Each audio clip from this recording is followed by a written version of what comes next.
Everyone tells you save more. I'm going to tell you something sharper. Saving money can keep you broke. But listen, before you get angry, let me draw the boundary. If you don't have an emergency buffer yet, this video starts there. If you're carrying high interest debt, hoarding cash isn't the fix. It's usually the symptom. I'm speaking to the person who's doing the responsible things, saving, cutting coupons, skipping fun, and still feels stuck. Not because you're lazy, not because you're dumb, because your system is incomplete. It's education, not advice. Now, let's build a system that actually works. Here's the problem with the slogan, just save money. It's like telling someone just collect bricks and calling it a house. You can collect bricks for 10 years. You can stack them neatly. You can polish them. And still, no roof, no door, no heat, no home. Saving is bricks. Wealth is architecture.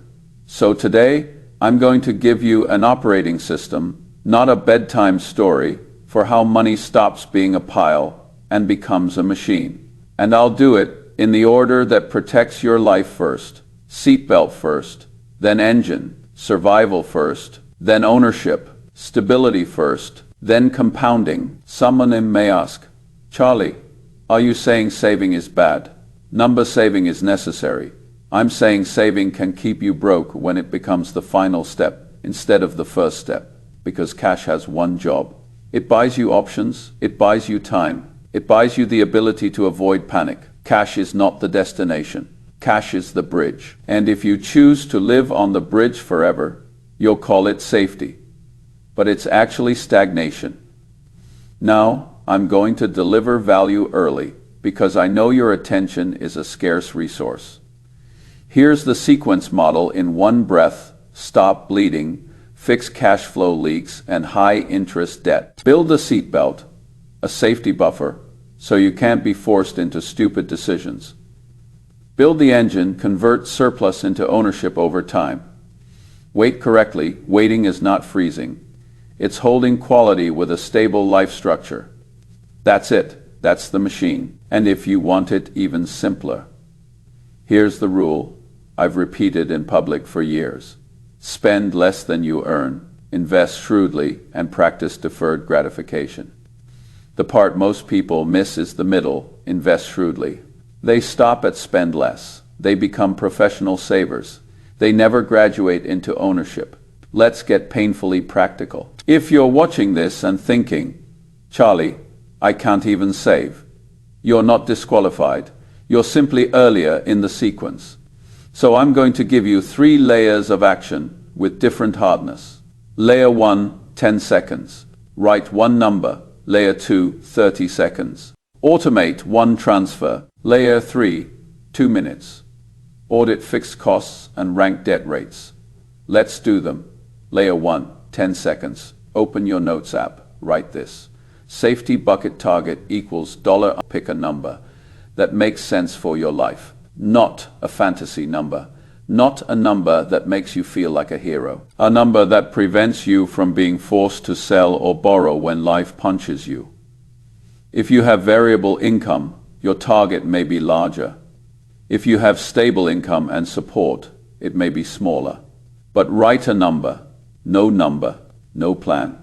No plan. Just vibes. Layer 2, 30 seconds. Set an automatic transfer. Even if it's tiny. $10, $20, $50. I don't care. Because automation is not about the amount. It's about removing negotiation with your weaker self. If you decide every month, you will lose months. If you automate, you build momentum. And momentum is a kind of intelligence. Layer 3, 2 minutes. This is where most people unlock savings without magical income.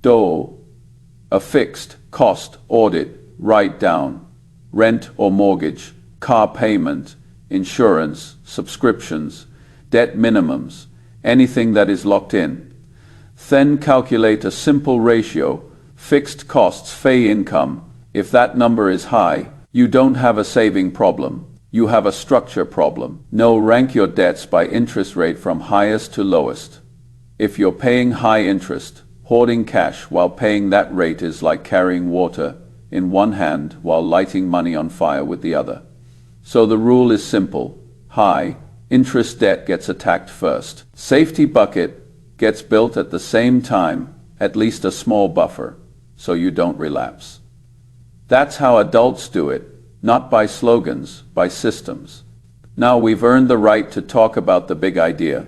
Why can saving keep you broke? 3 reasons, and I'm going to make them concrete, not poetic. Inflation, the math of shrinking buying power, opportunity cost. The math of missing compounding, false progress, the psychology of feeling safe while staying stuck. Let's take them in order. First, inflation. People love to call inflation a quiet thief, fine. But here's the 10-second numeric anchor that matters. If prices double over decades, cash buys half. That's not philosophy, that's arithmetic. So if your long-term plan is keep a large pile of cash forever, you're choosing a slow guaranteed loss in purchasing power. Cash is useful for short-term known needs. Emergencies, near-term expenses, stability. Cash is not a long-term wealth engine. In other words, cash is a seatbelt. Cash is not the car. Second, opportunity cost. Opportunity cost is the cost you never see on your bank statement. No alert pops up saying, "Congratulations, you missed 10 years of compounding." But that missing compounding is often the difference between comfortable and free. You may ask, "Charlie, are you telling people to take big risks?" Number. I'm telling you to stop confusing no risk with no loss. There's always risk. If you don't buy productive assets, you accept the risk of never building ownership. That's a risk too. It's just quieter. Third, false progress. Saving feels good because it's visible, it's measurable, it's immediate. You open the app and the number is bigger. Your brain goes, "Good job." You feel responsible. But the danger is when you confuse that feeling with real progress. Because wealth isn't the comfort of a bigger number in a bank account. Wealth is the power of owning something productive that grows while you sleep. Saving is a step. Ownership is the outcome. If you stay on the step forever, you'll call yourself prudent, but you're actually paused. Now, here's where most videos betray you.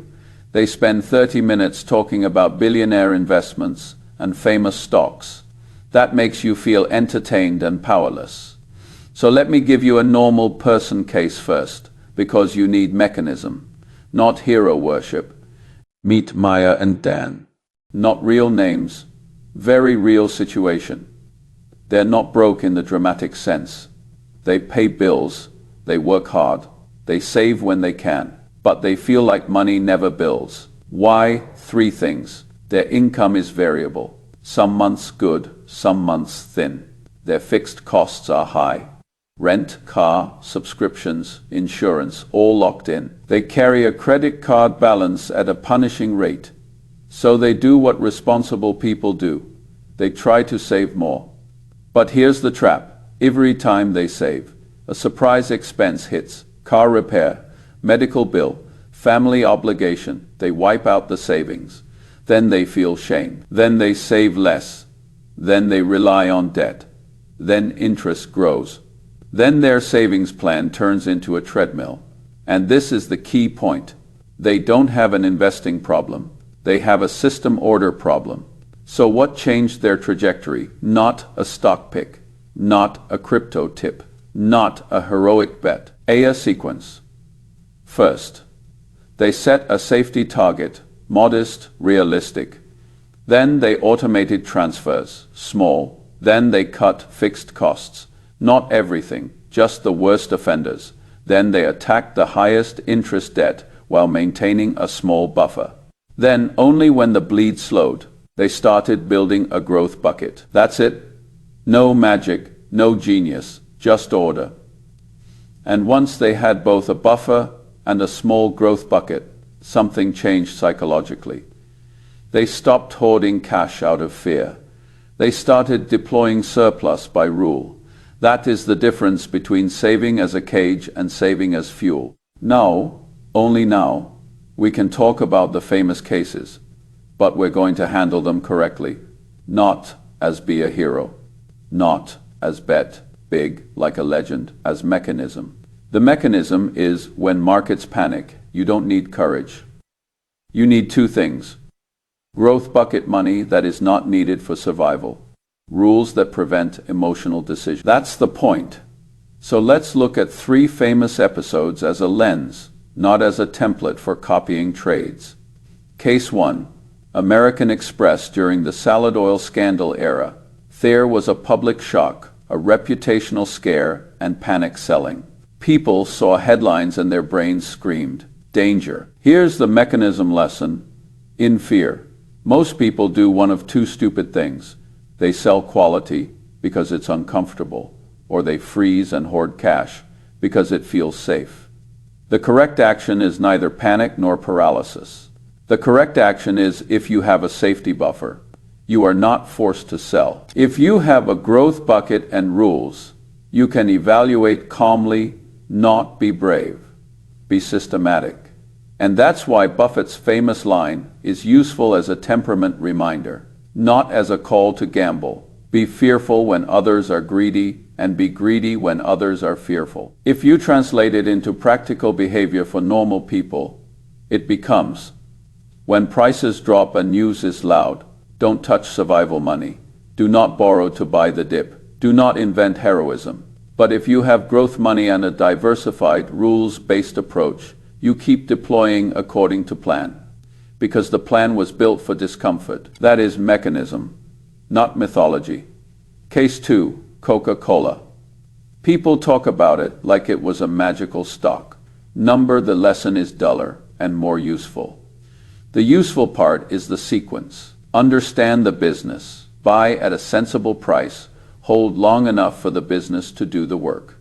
The holding period isn't a religion. It's a consequence of buying quality. And here's what I want you to stop doing immediately. Stop using forever as an excuse for laziness. Waiting is not blind loyalty. Waiting is disciplined ownership.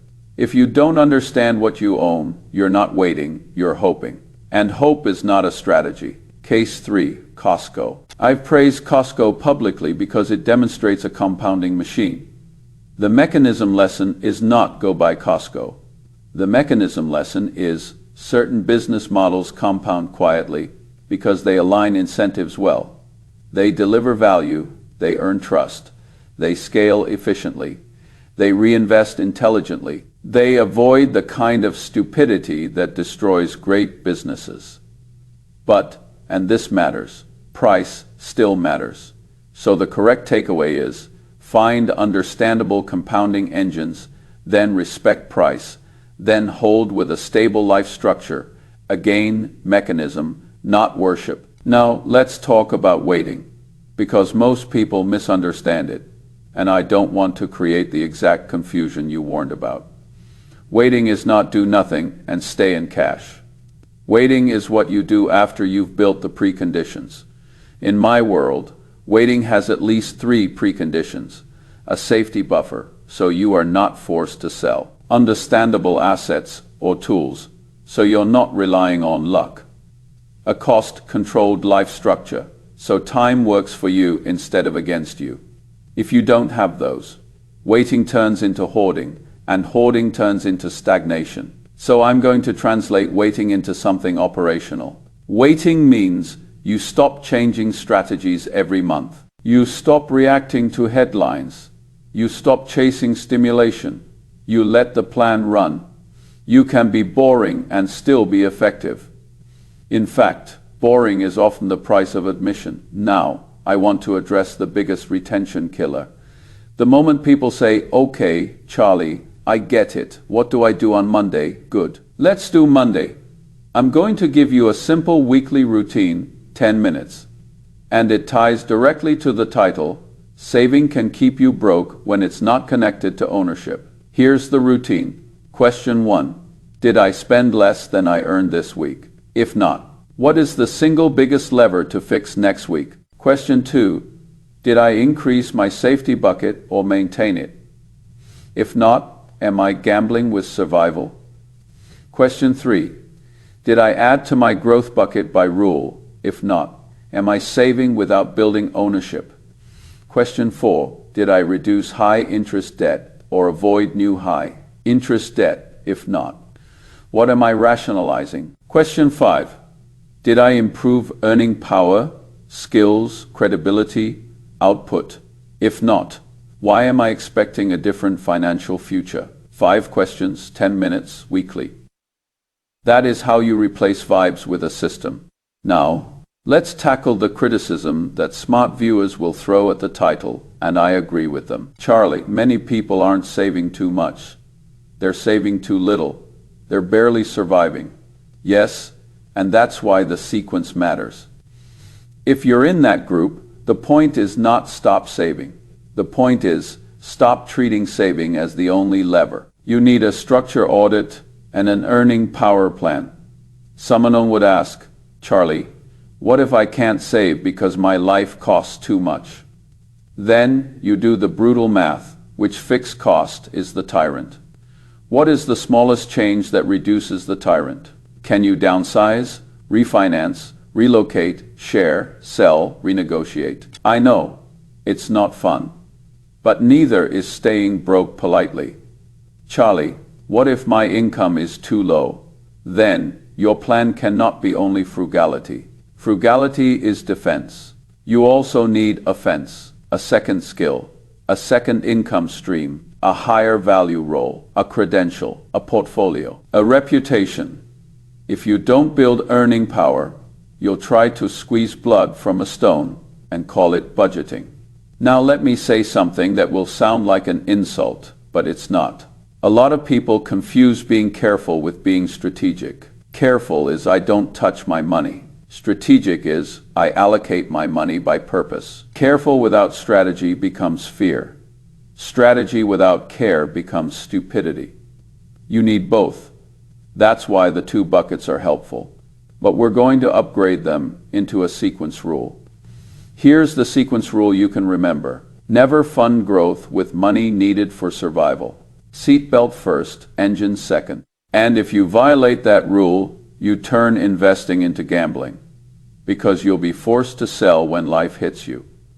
Let's make that vivid. Imagine you invest growth money, but it's actually rent money. A downturn comes, your car breaks, your kid gets sick, your client doesn't pay. Now what happens? You sell at the worst time. You interrupt compounding. You turn volatility into permanent loss. Then you say investing doesn't work. No, your structure didn't work. So waiting isn't mystical. Waiting is structural. Waiting requires that you're not fragile. No, I promised you a numeric anchor earlier. We did inflation. Let's do opportunity cost with a quick anchor, without turning this into a spreadsheet lecture. If you keep all surplus in cash for 10 or 20 years, you are choosing 0 compounding minus inflation, minus your own tendency to spend it later on comfort, plus the psychological habit of avoiding action. That is how saving can keep you broke. Because it's not just the math, it's the habit you practice. You become the kind of person who prepares forever and never deploys. And in markets, and in life, preparation without deployment is just procrastination wearing a suit. Now, let's get sharper about what invest shrewdly means for normal people. It does not mean picking winners, copying billionaires, swinging for the fences, turning your portfolio into a personality. Shrewd means you understand what you're doing. You avoid leverage that can wipe you out. You keep costs low. You diversify if you lack deep expertise. You can stick with the plan in ugly months if you want a simple principle. Here it is. Your plan must be survivable, even when you're tired, scared, and wrong for a while. Because you will be for a while. At this point, someone will say, Charlie, you've talked about saving, investing, waiting, inflation, but what's the one mistake that ruins people? I'll tell you. It's not one mistake, it's a pattern. People build a life that requires perfect luck, a life with high fixed costs, a life with expensive habits. A life with debt that grows silently. A life where one bad month becomes a crisis. Then they try to solve it with willpower. Willpower is a terrible long-term plan. Structure beats willpower. That's why I keep hammering fixed costs and debt rates, because that's the ground you stand on. If the ground is soft, nothing else matters. Now, let's talk about the emotional landmine inside this title. Because saving keeps you broke can sound like permission to be reckless. So I'm going to say it plainly. If you use this video as an excuse to stop saving and start gambling, you didn't understand it. Saving is step 1. Ownership is step 2. Waiting is step 3. Not step 1. Gamble. Not step 2. Pray. Not step 3. Blame the world. Let's run a quick recap, and I want you to hear the rhythm, because rhythm helps memory. If you're drowning, stop bleeding. If you're fragile, build the seatbelt. If you're stable, build the engine. If you own quality, wait correctly. That's the system. And here's the key correction to the investment story problem. You do not need to be Buffett. You do not need a heroic bet. You do not need a famous stock. You need a buffer, a rule, and the discipline to keep deploying surplus into ownership over time. That's how regular people win. Now, I'll tell you the most common way people sabotage this system. And it's not what they think. They sabotage it with small, reasonable decisions. A slightly nicer car, a slightly more expensive apartment, a few subscriptions they forget, a habit of eating convenience, a habit of buying status. Each one is reasonable. Together, they build a cage. Then the person says, I can't save. No, you can't save because your structure eats your future first. So if you want freedom, you need a life that leaves surplus. And surplus is the seed of ownership. Now, I'm going to close the loop back to the title in the cleanest possible way. Saving money can keep you broke when your savings never become ownership. Your cash becomes a hiding place. Your structure forces you to use savings repeatedly. Your debt interest outpaces your progress. Your waiting is actually freezing without preconditions. That's the list. And if you're still listening, good, because now I'll give you the simplest minimum viable plan you can start today. Minimum viable plan, the version you can do, even if you're busy. Step 1, write your safety target number. You already did it. Step 2, automate a transfer. Small is fine. Consistent is everything. Step 3, fixed cost audit once per month. If fixed costs are high, your priority is lowering them, not arguing with yourself about coffee. Step 4, rank debts by interest rate. Attack the highest rate while maintaining a small buffer. Step 5, create a growth bucket rule. When safety is on track and bleeding is controlled, surplus goes to ownership by rule, not by mood. That's a plan. It's not exciting, it's survivable. And survivable plans compound. Now, let's talk about the waiting again, because this is where people slip. Waiting is not a passive state. Waiting is the act of not interrupting a good decision.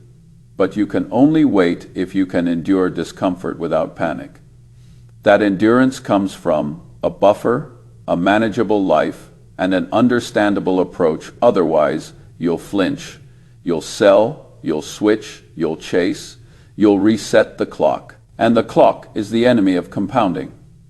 Now you may ask, Charlie, if I do this, will I get rich fast? No. Then, why do it? Because it's how you stop being fragile. It's how you stop being trapped. It's how you build a life where time works for you. Charlie, what's the real final warning? Here it is. If you spend your life saving to feel safe, you may never build ownership that makes you free. Saving is the beginning, not the end. I'll end with the simplest sentence I can give you. Cash is a seatbelt. Ownership is an engine. Waiting is the multiplier. Build the seatbelt first, then build the engine. Then let time do what time does. And if you want one final thought to tattoo on your brain, the big money isn't in constant action. It's in a few correct actions, and the patience not to ruin them. That's the system. Run it.